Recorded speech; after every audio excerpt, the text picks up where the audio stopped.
What's up, everybody? Welcome back. Pirtle Spot here. It's been a while. It has been a while, admittedly. Like I said, I missed the Bulls game. I was at the game on Saturday and Monday. Just haven't had a lot of time. Doesn't matter. It's the same things keep applying for us here. We keep winning. It's all that matters. So, recap. They're winning. They're winning by playing fast. Yeah, that's about it. I'm playing some pretty inferior teams at times. But that's what we're here to talk about here. Moving forward, schedules gets harder. I'm recording this the day of the OKC game. Starting today, schedule gets harder. They are going to be without SGA, most likely. So, big time for us. We're one game back of the Warriors. But yeah, starting today, schedule gets hard, at least for the next few games here. We have OKC. Let me pull up the schedule. So I don't mess it up here. Rocket schedule. Yeah, so we have OKC. Then we travel to the Jazz. I'm guessing Markkanen will probably be back for that. That one's our more winnable game. But then we have the Mavs on Sunday coming into a Toyota Center. Mavs are playing well. Obviously, they got Luka, they got Kyrie. It's going to be a tough one. Then we travel to the Wolves. Then we got the Warriors in Toyota Center. And then we got the Heat in Toyota Center. Then we travel to the Mavs. And then we got the Magic in Toyota Center. And then we finish out going to the Jazz, to the Blazers, and then to the Clippers. So, of our next one of our final 1, 2, 3, 4, 5, 6, 7, 8, 9, 10, final 11 games. I think 7 of those games, 1, 2, 3, 4, 5, 6, 7. Yeah. 7 of our 11 games are against better teams in the NBA. The ones that aren't are against Jazz, both at the Jazz twice. Who are not a great team, admittedly, but they're capable, right? They're right below us in the standings. The Warriors right above us in the standings. The only easy game that we have left that I would be like, that should mark as a win, still on the road. Sorry. Trailblazers. Every other game from here on out, tough. Now, a few of those games, maybe you get some of the players resting, some of the better players resting as we get towards the end of the season, as things are kind of locked into place. There's a chance we play a few of those games with some guys resting. But it's a pretty tough schedule remaining. But we won 9 in a row. Tonight we're going for 10 in a row. It would be the Rockets' first 10-game win streak since 2018-2019 season, I believe, and the Rockets' 10th 10-game winning streak as an organization. So, fun fact there. So, yeah, it's a big game just for that stat alone, and I would love to see it happen. So, we are playing the Thunder. They're without SGA. We're without Şengün. The matchup with Chet is going to be huge. If we can contain Chet, I think the probability of us winning obviously goes very high. I think they're a completely different team without SGA, and I think it gives us a good chance to win tonight. Still, they're top team in the West. They're really good. They got Jalen Williams. They got some good players. Every player they have is pretty capable. They got some elite shooting. So we'll see how it goes. One game back of the Warriors. They won last night versus the Heat. That would have made us even had they lost. It's going to be tough. It is. Make up that ground, that game, April 4th. So 3 of our next 4 games, you got the Rockets. So our next games, Rockets, Thunder, Jazz, Mavs, Wolves. If we can go 2-2 in that stretch, I think that April 4th game with the Warriors is going to be massive. And we go back-to-back with the Heat the next day, too.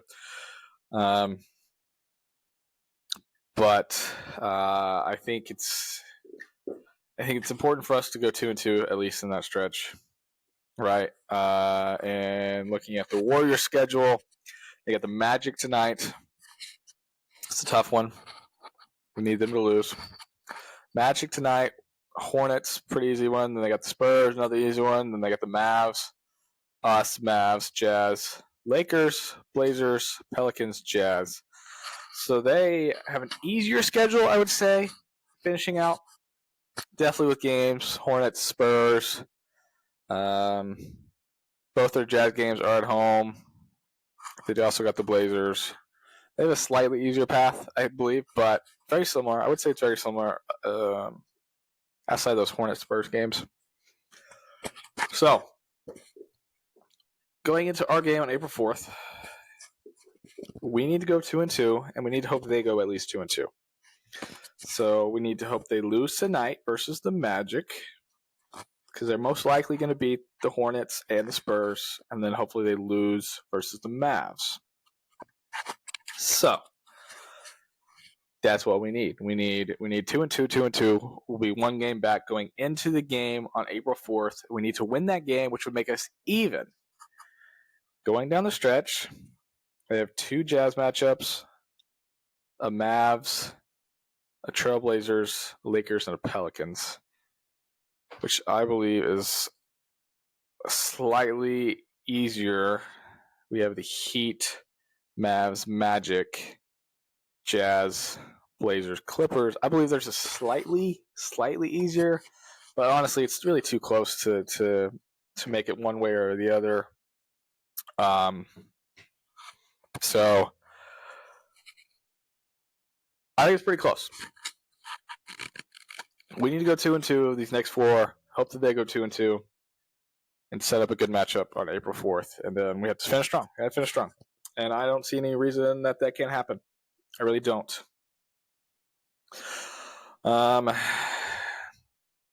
Whatever reason, let's say both teams get into a funk. We're tied with 2 or 3 games left.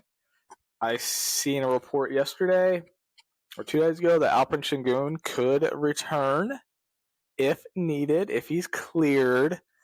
They're open to the possibility of him returning for the final few games if we're playing for something. So I would guess he doesn't return in any case. But theoretically, let's say both teams just dog crap down the stretch, right? We're not playing well, because that gives us more reason to want to bring him back than, okay, we're playing well. We're not playing well, they're not playing well. Let's say we're going to our final 3 games, we're tied. I could see what would bring Alperen Sengun back for those games if we could. And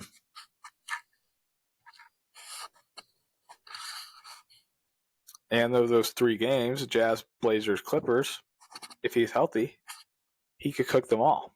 He could really have a really good game against all those guys. So who knows what's going to happen? A lot of uncertainties left out there. But I know Houston fans that have endured the last 3 years are excited to be playing for something, man. This is fun. I've only been in freaking 1 year last year. And I was at every game, so I went to probably more games than most of you guys. But it's not the point. You guys probably watched on TV, and you got to be in Houston. It doesn't matter. Last year was brutal, and now they're there. They're right there, man. Also, quick shout out. I've been talking about, we need to get rid of Fred VanVleet. Like, fuck no. Bring him back next year. What am I thinking? He's playing so well. If he can keep up this level of play, no turnovers. Yes, his shooting is bad. It's bad.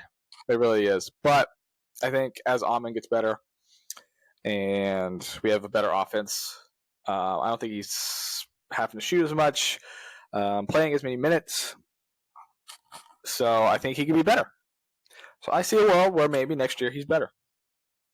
At least shooting the ball. If he can keep the other numbers very similar, I think that's a massive improvement. I don't think you let that go until you have to, you know. Yeah, keep him around. Keep him around for a while. I mean, unless the right thing comes along. But Amon's not going to be ready, I don't think, to be the starting point guard next year on a playoff, team that. I think I don't know what to say other than Federman Fleet's really steadied the ship for us this year. I saw a stat today on Twitter. I think he has 26 assists and 1 turnover in the clutch time, which is absurd. Maybe it's 22. I don't know. It was 22 to 26 assists and 1 turnover in clutch moments, which is insane. That is an insane stat. He's been fantastic for us. And as I think about it more, I just don't think Amon's going to be quite ready to take that step next year. I think he'll get more of an on-ball role this year. He just hadn't had that, And so I think that, and maybe it's not even him. Maybe they're like, hey, this guy should play the freaking wing like he's been doing. They bring another point guard. I don't know. I don't know what the future holds.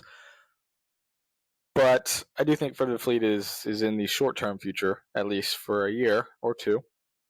And then you reevaluate what you got, see maybe a longer-term deal with less money. I think it's beneficial for both sides. So we'll see. We'll see what happens. Either way, exciting times in Houston here for the Rockets. Might, as we're getting close to the end of the season, looking into what to do, talk about the offseason with the Texans probably. Baseball just kicked off through the first pitch, whatever. I'm just messing. But baseball, I have not been into baseball personally, but the Astros are clearly the best organization in Houston. So I would like to. Historically speaking, I've not been to baseball. I don't know what I'm talking about. Doesn't matter if you liked it, like this video, please leave a like, sub, whatever. We're coming down to the end here. We got how many home games we got left? We got the Mavs, the Warriors, the Heat, and the Magic. We got 4 home games left. Need to see some more wins, man. Make up for all last year. Dude, if our road record was half as good as probably is half as good. If our road record was almost, doesn't matter. We suck on the road this year. That's things we need to improve next year. Shooting, winning on the road. We've been better, obviously, lately because we're winning everything. But big one tonight, OKC. Hope you guys tune in. Let me know what you think. And, I'll see you in the next one.